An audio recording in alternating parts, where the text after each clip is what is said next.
കൂട്ടുകാരെ നമ്മൾ വായന തുടരുകയാണ്. നമ്മുടെ സൗഖ്യം നേടിയ ദാവീദിൻ്റെ അടുത്തായിരുന്നു നമ്മൾ. ഈശോ ദാവീദിൻ്റെ ഭവനത്തിലാണ്. നമുക്ക് തുടർന്ന് കേൾക്കാം. ദാവീദാണ് പിറ്റേന്ന് കാലത്ത് എന്നെ വിളിച്ചുണർത്തിയത്. പ്രാതലും കൈകളിലേന്തി എൻ്റെ കിടക്കക്കരികിൽ നിൽക്കുകയായിരുന്നു അവൻ. കർത്താവേ, അവൻ പറഞ്ഞു, നേരം വളരെ വൈകിയിരിക്കുന്നു. അങ്ങയെ വിളിച്ചുണർത്തുവാൻ മനസ്സുണ്ടായിട്ടല്ല. അങ്ങ് ക്ഷീണിതനാണെന്ന് ഞങ്ങൾക്കറിയാം. എന്നാൽ പുറത്ത് വലിയൊരു സമൂഹം അങ്ങയെ കാത്തിരിക്കുകയാണ്. നന്ദി സ്നേഹിത. എഴുന്നേറ്റ് ഭക്ഷണവും പാനീയവും സ്വീകരിച്ചുകൊണ്ട് ഞാൻ പറഞ്ഞു, ആളുകളോട് ക്ഷമാപൂർവ്വം കാത്തിരിക്കുവാനായി പറയണമെന്ന് മറ്റ് ശിഷ്യന്മാരെ അറിയിക്കുവാൻ നിനക്ക് ബുദ്ധിമുട്ടുണ്ടാവില്ലല്ലോ. എന്തെന്നാൽ അവരുടെ അരികിലേക്ക് പോകും മുമ്പ് എനിക്ക് കുറച്ചു സമയം പ്രാർത്ഥിക്കണം. തീർച്ചയായും പറയാം കർത്താവേ, തീർച്ചയായും. ഞാൻ പറഞ്ഞേൽപ്പിച്ചതിന് പ്രകാരം പ്രവർത്തിക്കുവാനായി അവൻ മുറിവിട്ടു പോയി. ദാവീദിൻ്റെ കിടക്കയിലാണ് ഞാൻ ഉറങ്ങിയത്. എനിക്ക് കിടക്കുവാനായി ത്യാഗപൂർവ്വം അവൻ തന്ന ആ സുഖശയ്യയിൽ അല്പനേരം കൂടി കിടന്നതിന് ശേഷം അതിനരികത്ത് മുട്ടുകുത്തിയിരുന്ന് ഞാൻ പ്രാർത്ഥിച്ചു, പിതാവേ, അങ്ങയുടെ ഇഷ്ടം നിറവേറ്റുവാനുള്ള ശക്തി തരണമേ. ഇന്ന് ഞാൻ ക്ഷീണിതനാണ്. എങ്കിലും ഈ ആളുകളെ സഹായിക്കണമെന്ന് ഞാൻ അറിയുന്നു. അവർക്ക് വേണ്ടിയും അവിടുത്തെ മഹത്വത്തെ പ്രതിയും ഞാൻ അവരെ സൗഖ്യപ്പെടുത്തട്ടെ.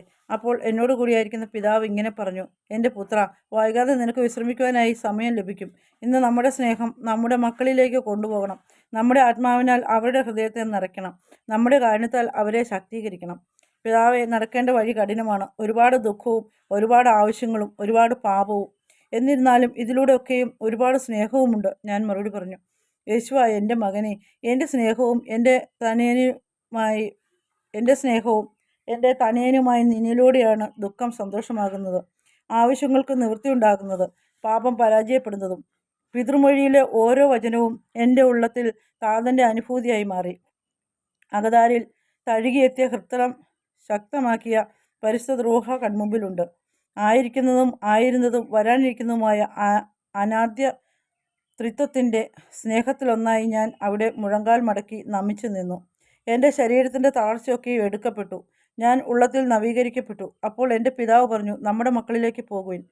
എഴുന്നേറ്റ് ലഭിച്ച ഭക്ഷണം കഴിച്ചതിന് ശേഷം കാത്തു നിൽക്കുന്ന സമൂഹത്തിലേക്ക് പോകുമ്പോൾ ആ ഭവനത്തിൻ്റെ മുൻവാതിൽ തുറന്നു. അപ്പോൾ അവിടെ നിന്ന് ലാവണ്യമാർന്ന ഒരു വെൺപിറാവ് പറന്നിറങ്ങി പരിസരത്തുള്ളൊരു വീടിൻ്റെ മേൽക്കൂരയിൽ ചേക്കേറി. യേശുവേ, ആളുകൾ വിളിച്ചു. യേശുവേ. പത്രോസ് അരികിൽ വന്നിട്ട് പറഞ്ഞു, കർത്താവെ, ധാരാളം ആളുകൾ എത്തിയിട്ടുണ്ട്. അടുത്തുള്ള ഗ്രാമങ്ങളിൽ നിന്നും അങ്ങയെ കാണുന്നതിനും കേൾക്കുന്നതിനുമായി എത്തിയ ജനങ്ങളെ കൊണ്ട് പട്ടണം നിറഞ്ഞിരിക്കുകയാണ്. ഈ വീട്ടിലുള്ളേക്കുള്ള വഴികളെല്ലാം ആളുകൾ തിങ്ങി നിൽക്കുന്നു. ഇത് അവിശ്വസനീയം തന്നെ. ഏതാണ്ട് 5000-ഓളം പേരുണ്ടാകും. എവിടെ നിന്നാവും ഈ ജനമൊക്കെയും വരുന്നത്? എൻ്റെ പിതാവാണ് അവരെ എൻ്റെ പക്കലേക്ക് അയച്ചത്. ഞാൻ പറഞ്ഞു. പത്രോസ് എന്നെ നോക്കി ഒന്ന് പുഞ്ചിരിച്ചു. ഞാൻ പറഞ്ഞതെന്തെന്ന് അവന് ശരിക്കും മനസ്സിലായില്ല. എങ്കിലും മനസ്സിലാക്കുവാൻ ശ്രമിച്ചു. പെട്ടെന്ന് ആൾക്കൂട്ടത്തിലൊരു ബഹളം.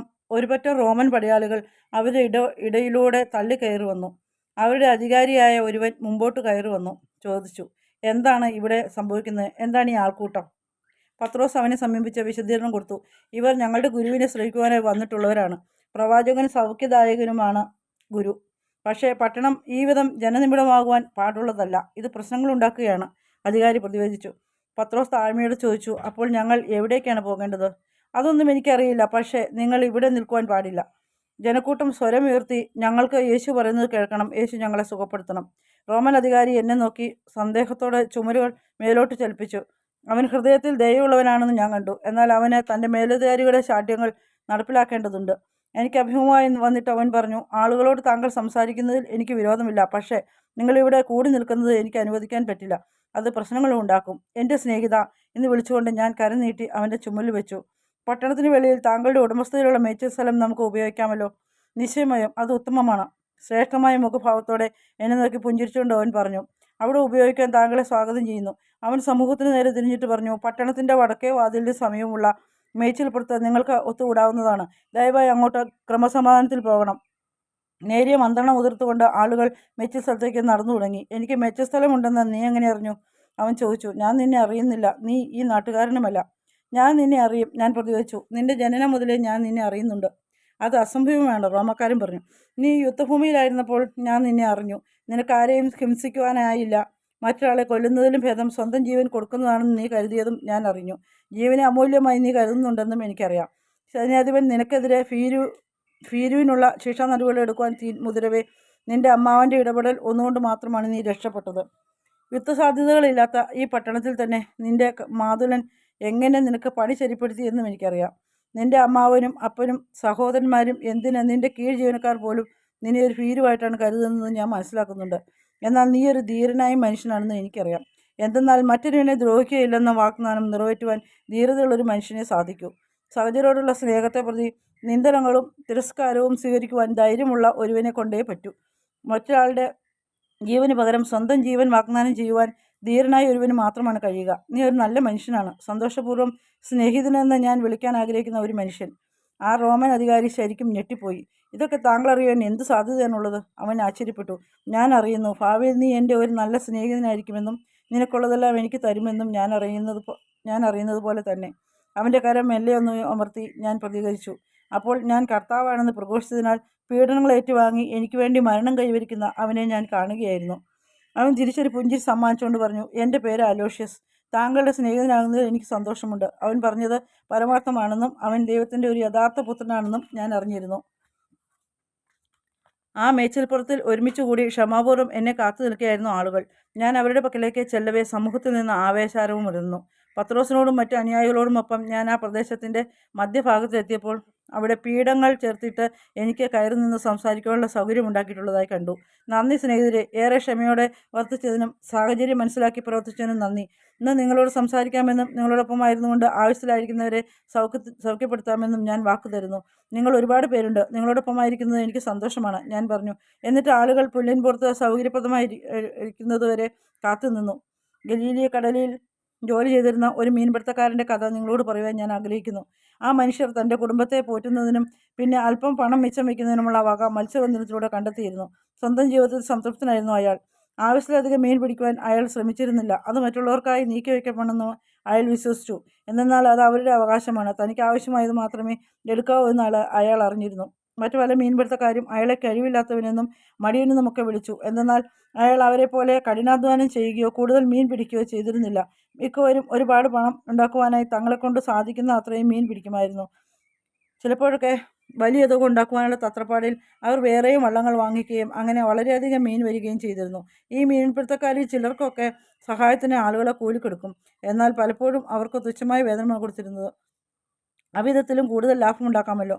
കാലാന്തരത്തിൽ ചില വലിയ വള്ളക്കാർ നമ്മുടെ ഈ മീൻപിടുത്തക്കാരൻ്റെ സ്ഥലത്ത് വന്നിട്ട് അവൻ പിടിച്ചു കൊണ്ടിരുന്നിടത്തു നിന്ന് മീനൊക്കെയും വാരിക്കൊണ്ടുപോയി. അവർക്ക് അതിനു ന്യായീകരണവും പറയുവാനുണ്ടായിരുന്നു. മീൻ ആരുടെ സ്വന്തമല്ല, ആർക്കും എവിടെ നിന്നും വേണമെങ്കിലും മീൻ പിടിക്കാം.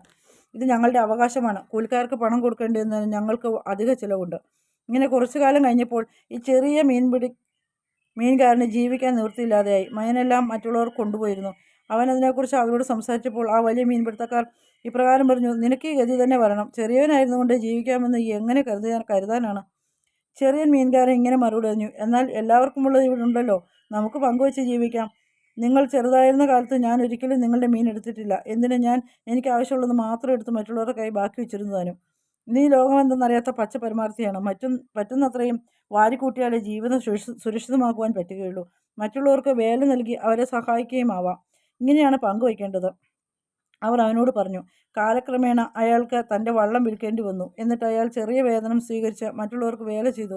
ഈ പ്രശ്നങ്ങളിലൂടെയൊക്കെ കടന്നു പോകേണ്ടി വന്നെങ്കിലും അയാളും കുടുംബവും സന്തുഷ്ടരായിരുന്നു. അത് കണ്ടിട്ട് ആളുകൾ പറഞ്ഞു, ഇവർക്ക് ഭ്രാന്തായി കാണും, അവരുടേതെല്ലാം നഷ്ടപ്പെട്ടു, എന്നിട്ടും ഒന്നും നഷ്ടമായില്ലെന്ന് നടിക്കുകയാണവർ. ഒരിക്കലും ഈ ചെറിയ മീൻകാരൻ്റെ വള്ളത്തിൽ വെച്ച് ക്ഷതമേൽക്കുകയുണ്ടായി.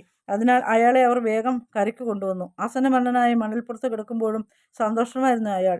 ചുറ്റും നിന്നവർ വിസ്മയിച്ചു. ഇയാളുടെ കുടുംബാംഗങ്ങളും അരികിലെത്തി. അവരും അധികം വസനിക്കുന്നത് കണ്ടില്ല. അതെ, അവർ തങ്ങളുടെ പിതാവിൻ്റെയും ഭർത്താവിൻ്റെയും വേദനയിൽ ഉത്കണ്ഠയുള്ളവരായിരുന്നു. എന്നാൽ കുണ്ഠിതപ്പെട്ടില്ല. ആ മനുഷ്യൻ തൻ്റെ കുടുംബാംഗങ്ങളെ നോക്കിയിട്ട് പറഞ്ഞു, വീട്ടിൽ പോകുവാനുള്ള സമയമായെന്നാണ് എനിക്ക് തോന്നുന്നത്. എന്നിട്ട് അയാൾ പുഞ്ചിരിച്ചു, കണ്ണുകളടച്ചു, മരിച്ചു. കുടുംബാംഗങ്ങൾ കണ്ണുനീർ വാർത്തില്ല. അല്പനേരം മൗനമായി നിന്നതിന് ശേഷം അവർ പ്രാർത്ഥിക്കാൻ തുടങ്ങി. മരിച്ചയാളിൻ്റെ ചുറ്റും കൂടുന്ന ജനത്തെ ഇത് അതിശയിപ്പിച്ചു. പ്രാർത്ഥന കഴിഞ്ഞപ്പോൾ അവരിൽ ചിലർ കുടുംബാംഗങ്ങളോട് ചോദിച്ചു,